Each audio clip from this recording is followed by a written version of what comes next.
Kita akan bahas teman-teman pada malam ini adalah doa. Doa dalam Islam sangat dianjurkan. Bahkan kata Nabi SAW, ad-doa huwal ibadah. Doa itu sebenarnya inti daripada ibadah. Sebagian ulama mengatakan, kalau diitlakkan doa, maka berarti semua aktivitas ibadah masuk di dalamnya. Makanya contoh misal, definisi daripada sholat, secara etimologi adalah doa. Karena memang isinya doa. Pada saat sedang puasa kita disuruh perbanyak doa, bahkan dijanjikan mustajab doa. Kita melakukan aktivitas apa saja, keluar rumah, masuk rumah, mau makan, habis makan, mau masuk kamar mandi, keluar kamar mandi. Mengenakan pakaian, membuka pakaian, apa saja ada doanya.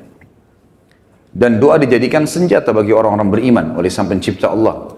Sebagaimana sabda Nabi SAW, ad-doa silahul mu'min. Doa adalah senjatanya orang-orang beriman. Hadis ini masih diperselisihkan para ulama, tetapi memang dijadikan sebagai gambaran oleh para ulama yang lainnya tentang masalah bab doa, karena dia hanya dukungan.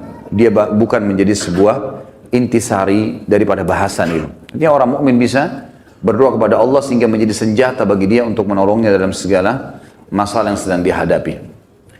Kita dianjurkan teman-teman sekalian agar selalu doa, dan doa adalah munajat atau curhat, menyampaikan hajat kepada Sang Pencipta, dan tidak boleh lepas.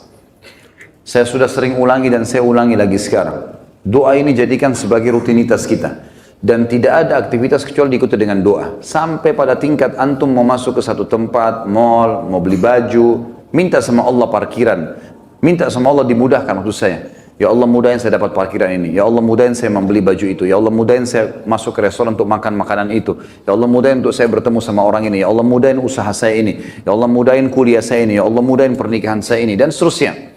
Diikuti dengan doa, dan doa itu kata ulama adalah ibadah. Dalam arti kata, kita sudah melihat hasilnya atau tidak melihat hasilnya, tetap dicatat pahala oleh Allah Subhanahu wa Ta'ala. Kalau masih ingat sebuah athar yang saya sebutkan, orang-orang yang rutin berdoa di dunia selalu menyampaikan hajat-hajatnya kepada Allah Subhanahu wa Ta'ala. Dia lihat hasilnya atau tidak lihat hasilnya. Maka orang-orang seperti ini yang belum melihat hasil dari doanya, seakan-akan bagi dia mungkin belum diijabah. Maka dalam sebuah riwayat dikatakan akan datang orang-orang seperti ini hari kiamat diberikan pahala bergunung-gunung. Lalu mereka kaget, pahala dari mana ini? Bertanya pada para malaikat.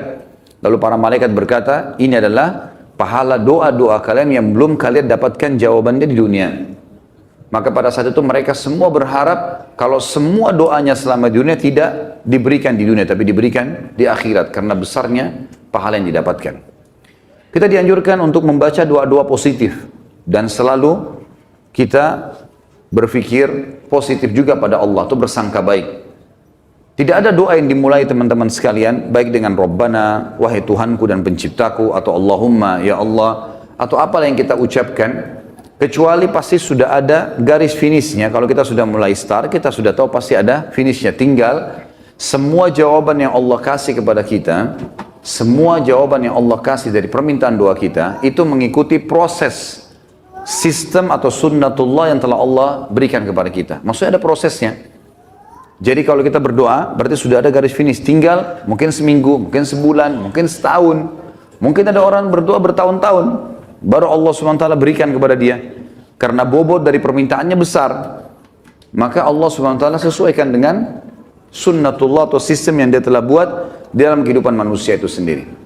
Nabi SAW sebaliknya teman-teman melarang kita berdoa mengucapkan kalimat-kalimat yang berbau permohonan atau permintaan, sadar atau tidak sadar, yang buruk.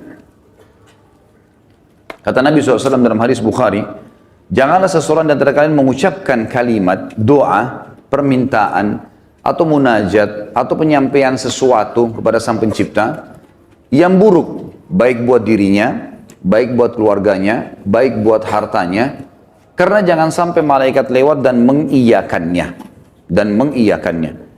Misal, orang bertengkar suami istri, kemudian dia mengatakan, saya berharap tidak akan bersama-sama kamu lagi. Dia nggak sadar kalimat ini bisa jadi doa. Walaupun dia dalam kondisi emosi.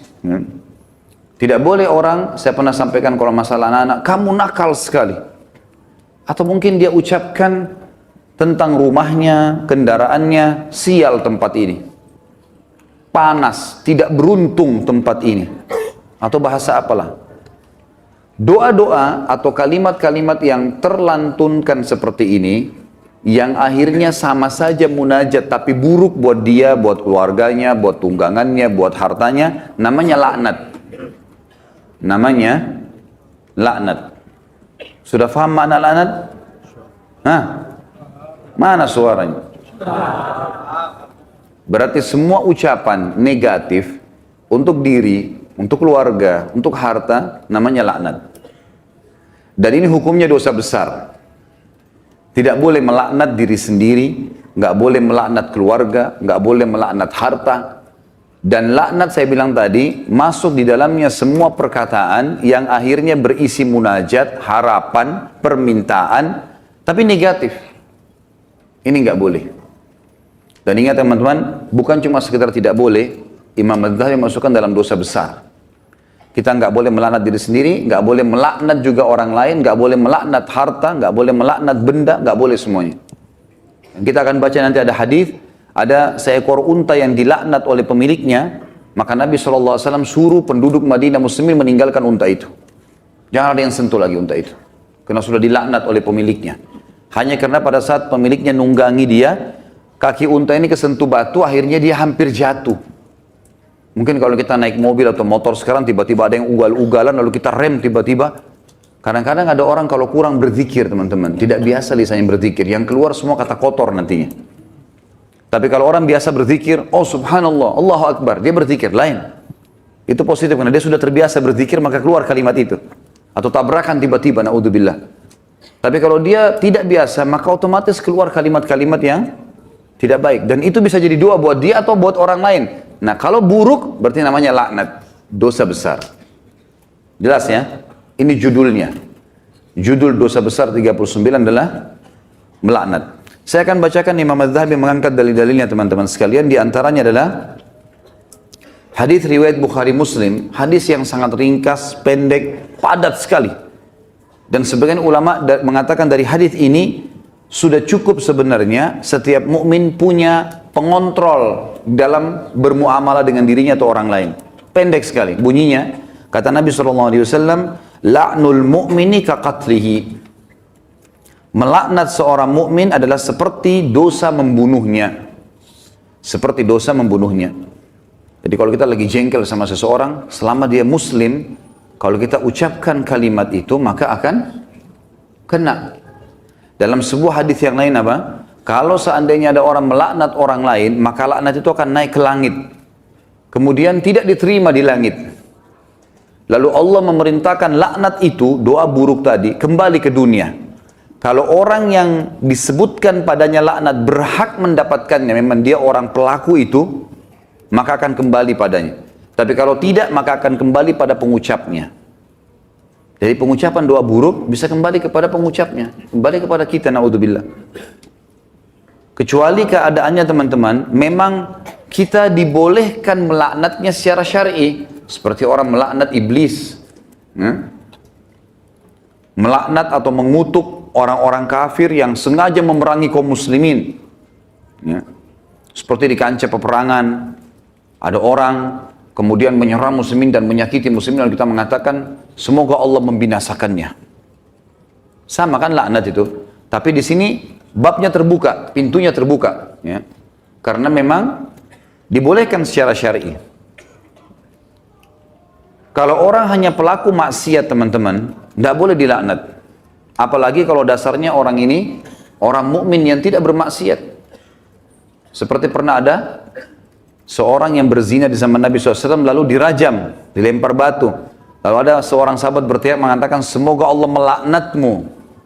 Kenapa? Karena dia berzina. Dan memang nyata, kepergok, lagi dihukum.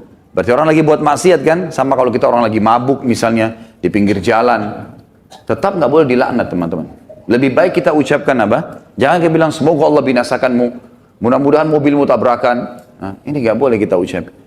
Ya Allah berikan hidayah. Karena pengucapan ini laknat tadi. Kalau tidak kembali ke dia dan memang tidak akan kembali ke orang-orang ini. Kecuali tadi yang saya bilang orang yang dikhususkan. Iblis, syaitan, ya, orang-orang kafir yang menyakiti muslimin. Ada memang pintu-pintunya saja. Kalau tidak, cuma orang yang bermaksiat dari kaum muslimin tidak boleh. Apalagi dasarnya bukan orang bermaksiat. Para ulama, para dai, para orang-orang soleh dan soleha diolok-olok, dicaci maki. Ini semua masuk dalam masalah bahasan laknat.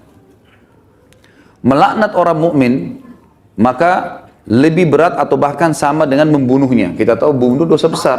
Sebagaimana sudah kita bahas juga di dosa besar kita yang kedua, masalah membunuh adalah dosa besar dan itu sangat berat. Dan membunuh orang mukmin teman-teman sekalian, itu dalam ayat Al-Quran disebutkan termasuk yang diancam kekal di neraka selain kekafiran, kemunafikan, kemusyrikan, juga dalam membunuh mukmin secara sengaja.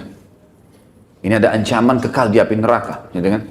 Dan ini masih khilaf di antara ulama memang, tapi umumnya mengatakan zahir hadis ayatnya begitu.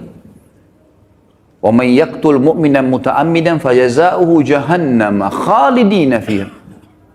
Siapa yang bunuh orang mukmin, maka dia akan disiksa atau dikekalkan di dalam api neraka, yang itu ada di dosa besar nomor 2. Maka dia akan dimasukkan ke dalam api neraka dan dia akan kekal di dalamnya. Maaf, sebentar saya pastikan lagi.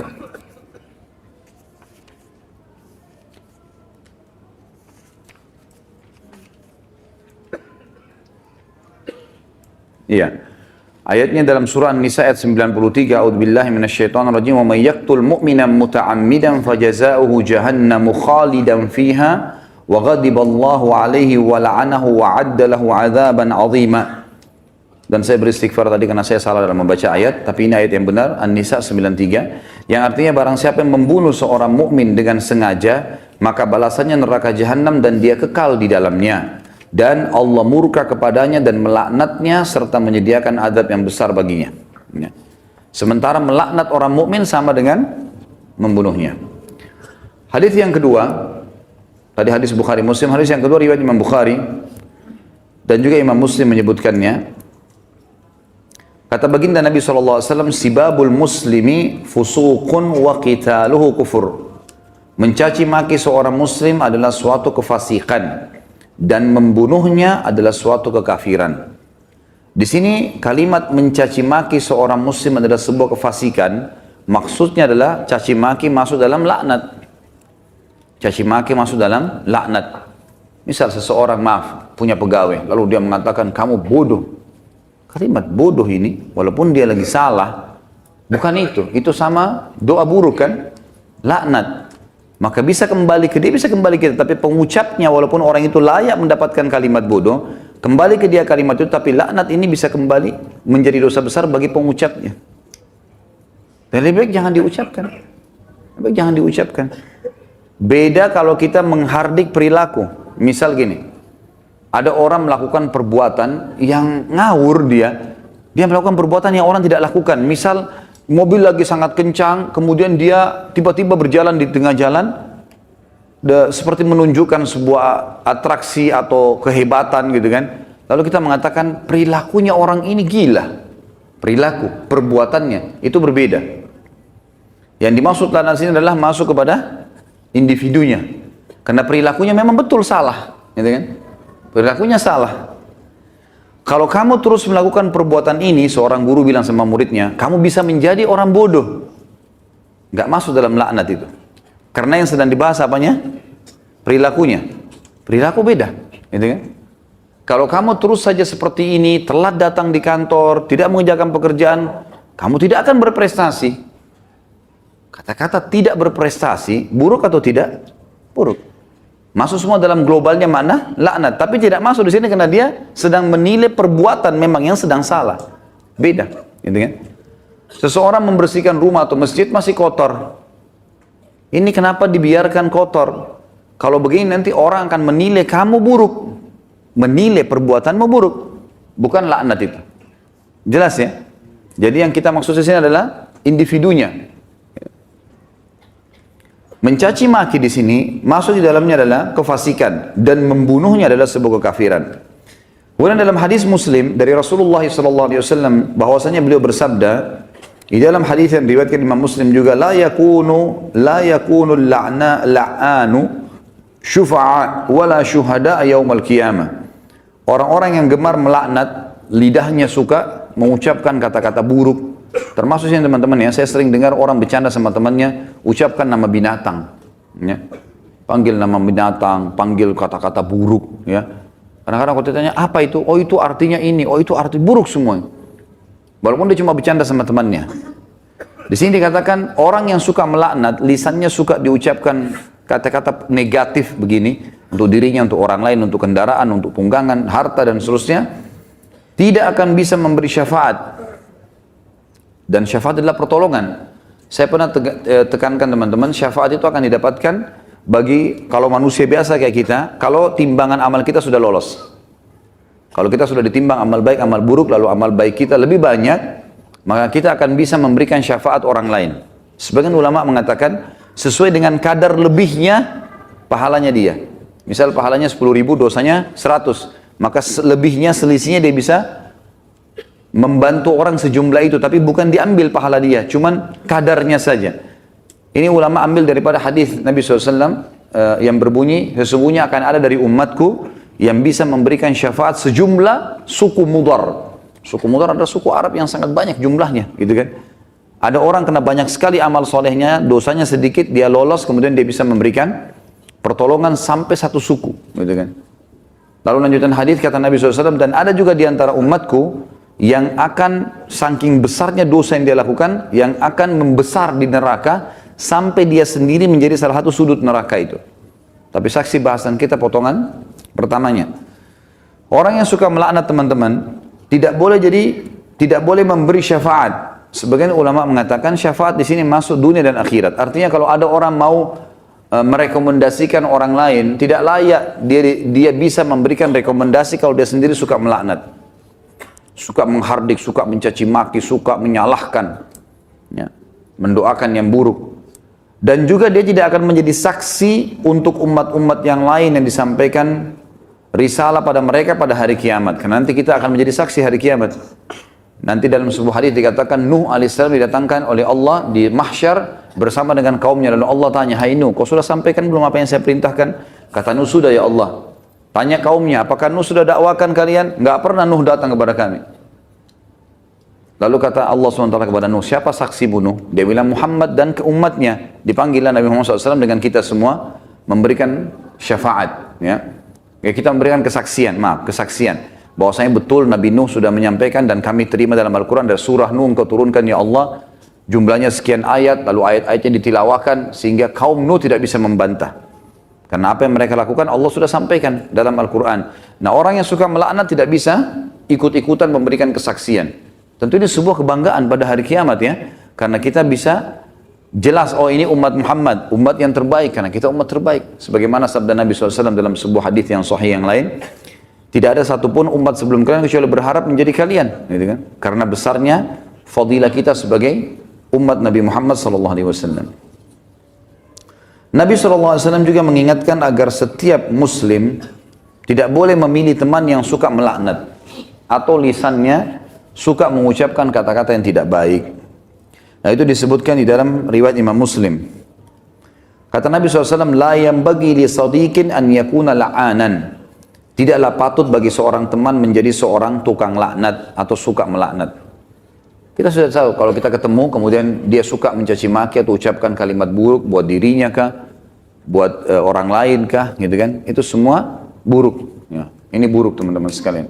Sama dengan yang saya lihat orang sering sebut di Jakarta lata, sembarangan ucap-ucapan. Dan ini saya, Allahu a'lam, saya pribadi melihat, mungkin saya salah ya, tapi saya melihat ini mungkin karena dibiasakan saja. Dianggap bahan bercandaan awalnya, lama-lama jadi kebiasaan dia. Lama-lama, karena ini kalau kita tanyakan di teman-teman medis mungkin tidak ada penyebabnya ini. Bukan orang yang gila. Jadi dia cuma karena menganggap lucu, dia anggap juga orang-orang anggap dia jadi lucu, jadi mengucapkan kata-kata yang tidak baik. Ini juga masuk. Kalimat-kalimat buruknya bisa jadi laknat karena orang yang tidak dihitung, tidak dihisab oleh Allah, hanya anak kecil sebelum balik, orang gila sampai sadar, gitu kan? Dan juga orang tidur sampai dia bangun. Selain daripada ini akan dihisab oleh Allah Subhanahu wa taala. Orang mukmin secara umum yang dihasankan hadisnya oleh Imam Tirmidzi, dilarang juga menjadi orang yang suka melaknat, menyalah-nyalahkan, berkata-kata buruk, menyakiti orang lain, sebagaimana sabda beliau sallallahu alaihi wasallam, laisal mu'minu bit-ta'an. walal la'an, walal fahish, walal badhi. Bukanlah seorang mukmin yang sejati orang yang suka mencelah, yang gemar melaknat, yang suka berbuat keji dan suka berkata kotor atau menyakiti orang lain. Itu orang mukmin tidak usah. Bahkan saya sudah pernah ajarkan teman-teman, kalau kita diajak ribut, diajak bertengkar, wa idza khatabahumul jahiluna qalu salama. Kamu begini, kamu begitu. Sudahlah, tinggalkan saja. Enggak usah ikut-ikutan. Karena dua orang yang bertengkar, dua-duanya jadi jelek mukanya. Kenapa antum mau ikut-ikutan jadi jelek seperti dia? Karena kita manusia, ada emosi. Kalau lagi bertengkar dengan orang, enggak usah baca WA-nya, enggak usah baca SMS-nya. Enggak usah dilihat. Baca Al-Quran, berzikir kepada Allah, doain supaya dapat hidayah. Belum lihat, mungkin dia marah. Semoga Allah kasih hidayah. Selesai. Insya Allah Allah kasih kebaikan itu. Nanti Allah perbaiki. Gitu. Daripada ikut-ikutan. Karena dia buruk, kita buruk. Dia melaknat, kita bisa melaknat. Dua-duanya hanya kena keburukan. Dan kata Nabi SAW, kalau dua orang sedang bertengkar, maka laknat Allah turun kepada yang memulainya. Siapa yang memulai pertengkaran, dia yang dilaknat sama Allah. Jadi kalau laknat dari Allah melalui malaikat adalah diangkat berkah hidupnya. Kalau laknat kita, manusia kita mengucapkan, berarti kita berharap keburukan buat diri kita atau orang lain. Kalau dari malaikat, dari Allah itu diangkat berkah hidupnya. Kalau dua orang bertengkar, maka laknat Allah turun kepada orang yang memulainya. Dan yang tidak membalasnya, terus didoakan malaikat agar dapat rahmat dan pengampunan. Sampai dia membalasnya. Kalau dia sudah balas, dua-dua kena laknat.